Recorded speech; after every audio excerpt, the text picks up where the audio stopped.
2016 সালের প্যানেলে নিযুক্ত প্রায় 26,000 শিক্ষক ও শিক্ষাকর্মীর চাকরি বাতিলের রায় বহালে রেখেছিল সুপ্রিম কোর্ট। সম্প্রতি সেই রায় বিবেচনার জন্য শীর্ষ আদালতে রিভিউ পিটিশন দাখিল করেছে পশ্চিমবঙ্গ স্কুল সার্ভিস কমিশন এবং রাজ্য সরকার। এই পদক্ষেপে নতুন করে আইনি প্রক্রিয়ার সম্ভাবনা তৈরি হচ্ছে, যা হাজার হাজার চাকরি প্রার্থীদের ভবিষ্যৎ নির্ধারণ করবে। তো অ্যাকচুয়ালি বন্ধুরা, এখন যে নেক্সট পদক্ষেপ কী নেবে রাজ্য সরকার এবং এসএস, সেটা কিন্তু এখন দেখার বিষয়।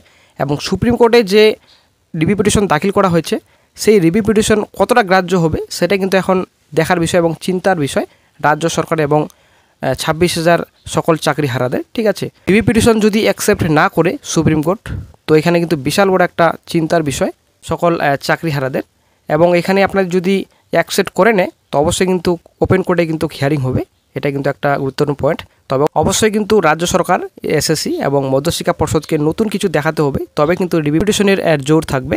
তো আজকে বন্ধুরা আমরা এই ভিডিওতে 8টি গুরুত্বপূর্ণ পয়েন্ট নিয়ে আলোচনা করতে চলেছি, যে পয়েন্টে রিভিউ পিটিশন অনেকটা অ্যাকসেপ্ট হতে পারে এবং এই যে 26,000 চাকরি যোগ্যদের হয়তো চাকরি থাকতে পারে, বহাল থাকতে পারে।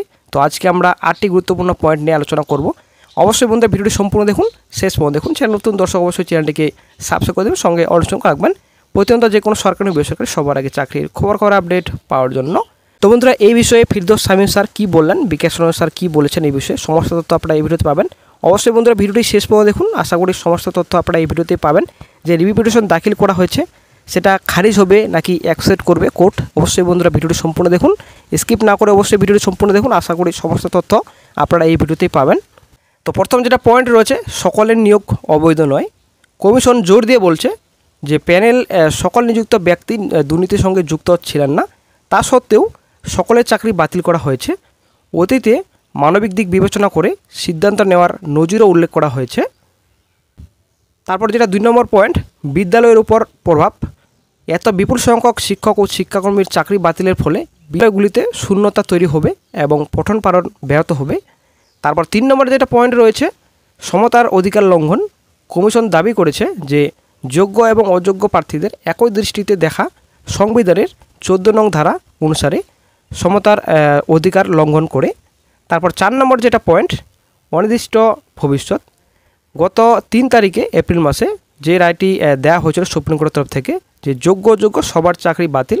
তো এতে আপনাদের ভবিষ্যৎ যে 26,000 চাকরি বাতিল রয়েছে, তো ভবিষ্যৎ সুরক্ষিত থাকছে না এবং তাদের প্রায় 10 বছরের চাকরির অভিজ্ঞতা এবং পেনশনের অধিকার কিন্তু অনিশ্চিত করে তুলছে। তারপর 5 নম্বর পয়েন্ট, মানবিক আবেদন। যারা সৎভাবে চাকরি পেয়েছেন তাদের কথা মানবিক দৃষ্টিভঙ্গি দিয়ে বিবেচনা করার আর্জি জানানো হয়েছে। নির্দোষ প্রমাণিত না হওয়া পর্যন্ত সকলেই নির্দোষ নয়, এই নীতির উপর জোর দেওয়া হয়েছে। 6 নম্বর পয়েন্ট, যোগ্য অযোগ্য পৃথকীকরণের ব্যর্থতা। কমিশনের অভিযোগ, আদালত যোগ্য ও অযোগ্য প্রার্থীদের সঠিকভাবে পৃথক করতে ব্যর্থ হয়েছেন। যদিও এই পয়েন্ট আপনাদের আলোচনা করা হলো ভিডিওতে, তো এই 6 নম্বর পয়েন্ট কিন্তু এসএসসি, মধ্যশিক্ষা পর্ষদ, রাজ্য সরকার সম্পূর্ণ তথ্য এখন পর্যন্ত কিন্তু ক্লিয়ার দেয়নি এবং সঠিক কিন্তু তথ্য পেশ করতে পারেনি আদালতে। তারপরে কিন্তু জাজমেন্ট দেওয়া হয়েছে, হাইকোর্টও দিয়ে জাজমেন্ট দিয়েছেন এবং সুপ্রিম কোর্টও কিন্তু জাজমেন্ট দিয়েছেন। ঠিক আছে, তো যদি সঠিকভাবে আজকে সাবমিট করতো, সঠিক তথ্য যদি সুপ্রিম কোর্টে কিংবা হাইকোর্টে দিয়ে দিত, তবে কিন্তু অবশ্যই যোগ্য অযোগ্য কিন্তু এখানে বাছাই হতো। যোগ্য অযোগ্য বাছাই করা কার দায়িত্ব, দায়িত্ব নাকি কোর্টের দায়িত্ব, আপনারাই বলুন। এখানে কিন্তু অনেকটা আলোচনার বিষয়। ঠিক আছে, 7 নম্বর পয়েন্টের কথা যদি আমরা বলি, তথ্যের নির্ভরতা নিয়ে প্রশ্ন। সিবিআই দ্বারা সরবরাহ করা তথ্যের নির্ভরযোগ্যতা নিয়ে প্রশ্ন তুলেছেন কমিশন। নিজেদের দেওয়া তথ্যে গরমিলের অভিযোগও অস্বীকার করা হয়েছে। 8 নম্বর যদি আমরা পয়েন্টের কথা বলি, তো রায় পুনর্বিবেচনার আবেদন। কমিশন যে 3 তারিখে এপ্রিল মাসে রায় দিয়েছেন, তো সেটা বাতিল করে প্যানেলের বাতিলের পরিবর্তে বিকল্প কোনো নির্দেশ দেওয়ার জন্য আবেদন করেছেন রাজ্য সরকার এবং এসএসসি সুপ্রিম কোর্টে। তো এই যে বন্ধুরা 8টি যুক্তি দিয়েছেন সুপ্রিম কোর্টে রিভিউ পিটিশনে, তো এই যে 8টি যুক্তিতে কি রিভিউ পিটিশনে চাকরি থাকবে, সবার কি চাকরি বহাল থাকবে, এটাই কিন্তু এখন বর্তমানে চিন্তার বিষয় এবং এটাই কিন্তু বর্তমানে এখন দেখার বিষয়।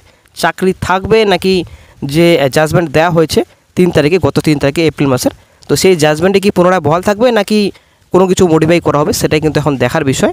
তবে এখন রিভিউ পিটিশনের গুরুত্বপূর্ণ আপডেট মিলবে, সেটা কিন্তু এখন দেখার বিষয়। কারণ ব্যাপারটা হচ্ছে এখানে বেশি দিন কিন্তু সময় নেই, আগামী 13 তারিখে কিন্তু বর্তমান বিচারপতি কিন্তু অবসর নিচ্ছেন, আশা করি আপনারা সকলে জানেন। সঞ্জীব খান্না স্যার কিন্তু আগামী 13 তারিখে অবসর গ্রহণ করে নিচ্ছেন। তো এরপর কিন্তু বি.আর. গাভাই স্যার কিন্তু প্রধান বিচারপতি হন সিজিআই, ঠিক আছে। তো নতুন বিচারপতি বসার পর কিন্তু অনেকটা লেট হবে, আমরা আশা করি সকলে জানেন, যদিও আবার সামার ভ্যাকেশন রয়েছে নেক্সটে। তো অনেকটা হয়তো রিভিউ পিটিশনের আপডেট, একটা গুরুত্বপূর্ণ আপডেট হয়তো অনেকটা লেট হতে পারে, যদি বর্তমান যিনি বিচারপতি রয়েছেন, বিচারপতি যদি কোনো রকম ভালো খবর কিংবা গুরুত্বপূর্ণ আপডেট যদি না দেন, না যদি এই যে রিভিউ পিটিশন দাখিল করেছেন যদি কোনো রকম না শুনেন, যদিও এটা নিজস্ব চেম্বারই হয়, তো যদি না কোনো কিছু হয় তবে কিন্তু আসলে অনেকটা লেট হবে। তো এখন দেখার বিষয় এবং চিন্তার বিষয় কী হবে পরবর্তীতে। তবে একটা কথা, আজকে যেহেতু 10 তারিখ, আগামীকাল 11, মানে কাল রবিবার, তো সোমবার 12 তারিখ, ঠিক আছে। 12 তারিখে কি গুরুত্বপূর্ণ আপডেট পাওয়া যাবে, নাকি 12 তারিখে সুপ্রিম কোর্ট বন্ধ, সেটাই কিন্তু এখন ব্যাপার। যদিও এখন আমি আপডেট দেখিনি যে সুপ্রিম কোর্ট সোমবার ওপেন না ক্লোজ, সেটা কিন্তু আমি এখনও দেখিনি। তবে যদি ওপেন থাকে কোর্ট, তো অবশ্যই কোনো কিছু একটা আপডেট অবশ্যই পাওয়া যাবে। যদি কোর্ট বন্ধ থাকে হবেই না, নতুন বিচারপতি বসবেন তবেই কিন্তু গুরুত্বপূর্ণ আপডেট পাওয়া যাবে। অনেকটা লেট হবে হয়তো নেক্সটে। তবে বন্ধুরা, এই বিষয়ে কিন্তু ফিরদৌস শামীম স্যার অনেক কিছু কথা বলেছেন এবং বিকাশ রঞ্জন স্যার অনেক কিছু কথা বলেছেন। আশা করি আপনারা অনেকেই কিন্তু আমার ভিডিও প্রায় প্রতিনিয়ত দেখছেন, অনেকেই আশা করি আপডেট পেয়ে গেছেন। তো বলছেন ফিরদৌস শামীম স্যার বর্তমানে গতকালই বললেন যে রিভিউ পিটিশন দাখিল করা হয়েছে, কোন সোর্সে দাখিল করা হয়েছে সেটা আমরা কোনো কিছু বুঝতে পারছি না, সেটা কিন্তু ক্লিয়ার ফিরদৌস শামীম স্যার বললেন। এবং কি ভেবে চিনতে রিভিউ পিটিশন দাখিল করেছেন, যেহেতু এর আগে একটা এমএ ফাইল করা হয়েছিল, সেই এমএ ফাইলে অ্যাকসেপ্ট করে নিয়েছেন রাজ্য সরকার, মধ্যশিক্ষা পর্ষদ যে নির্দেশ দেওয়া হয়েছিল সেটা অ্যাকসেপ্ট করে নিয়েছেন রাজ্য সরকার। তো এখন কেন রিভিউ পিটিশন দাখিল করেছেন, কিসের জোরে রিভিউ পিটিশন দাখিল করেছেন, নতুন কি কোনো তথ্য দিতে চাইছেন সুপ্রিম কোর্টে বর্তমানে? যদি নতুন তথ্য যদি পেশ করতে চায় তো অবশ্যই আমরাও বিরোধী পক্ষ রয়েছি, আমাদেরও অবশ্যই সুযোগ আসবে, ঠিক আছে। যদিও রিভিউ পিটিশনে অনেকটা খুব কম সময় দেওয়া যায়, খুব কম সুযোগ থাকে এবং বেশিরভাগই কিন্তু রিভিউ পিটিশন খারিজ করে সুপ্রিম কোর্ট। তো এখন ওটাই এখন দেখার বিষয়, যদিও যেটা ডিএ মামলার কথা বলেছিলেন ফিরদৌস শামীম স্যার, নাকি তো কিন্তু রিভিউ পিটিশন খারিজ করেছেন। আসলে অবশ্যই ভিডিওটি শেয়ার করবো, অবশ্যই আপনারা দেখে নেবেন। তো আসলে কিন্তু এটা কিন্তু অনেকটাই সত্যি যে যেহেতু রাজ্য সরকার, মধ্যশিক্ষা পর্ষদ, এসএসসি অ্যাকসেপ্ট করে নিয়েছেন নির্দেশ, যেটা দেওয়া হয়েছিল যে 26,000 চাকরি বাতিল, ঠিক আছে। কিন্তু একটা রিকোয়েস্ট করেছিল যে কিছুদিনের জন্য যেন চাকরি বহাল থাকে সবারই, কারণ ব্যাপার হচ্ছে এখানে স্কুলগুলো কিভাবে চলবে, এখানে সামনে মাধ্যমিকের রেজাল্ট ছিল, উচ্চ মাধ্যমিকের রেজাল্ট, ঠিক আছে, স্কুলগুলো বড় ক্ষতি হয়ে যাবে, একটা রিকোয়েস্ট ছিল রাজ্য সরকারের। সেই রিকোয়েস্ট কিন্তু অ্যাকসেপ্ট করেছে সুপ্রিম কোর্ট, তার জন্য কিন্তু সময় দেওয়া হয়েছে রাজ্য সরকারকে। এবং সেটাও কিন্তু একটা শর্ত বেঁধে দেওয়া হয়েছে যে 31শে মের মধ্যে কিন্তু নোটিফিকেশন জারি করতে হবে, এবং অবশ্যই কিন্তু সুপ্রিম কোর্টকে হলফনামা দিয়ে জানাতে হবে যে 31শে মের মধ্যে নোটিফিকেশন জারি করা হলো এবং 31শে ডিসেম্বরের মধ্যে সম্পূর্ণ নিয়োগ প্রসেস কমপ্লিট করা হলো, সেটা কিন্তু অবশ্যই সুপ্রিম কোর্টকে হলফনামা দিয়ে জানাতে হবে। তো যেহেতু এটা মেনে নিয়েছে 31 ডিসেম্বর পর্যন্ত চাকরি বহাল থাকবে, ঠিক আছে, এটা কিন্তু টেম্পোরারি, পার্মানেন্ট কিন্তু না। যেটা এক্সামিনেশন নেওয়ার সেটা কিন্তু এক্সামিনেশন অবশ্যই নিতে হবে, অবশ্যই শর্ত বেঁধে দিয়েছেন সুপ্রিম কোর্ট। তো এখন কীভাবে হিসেবে এখন রিভিউ পিটিশন দাখিল করেছেন রাজ্য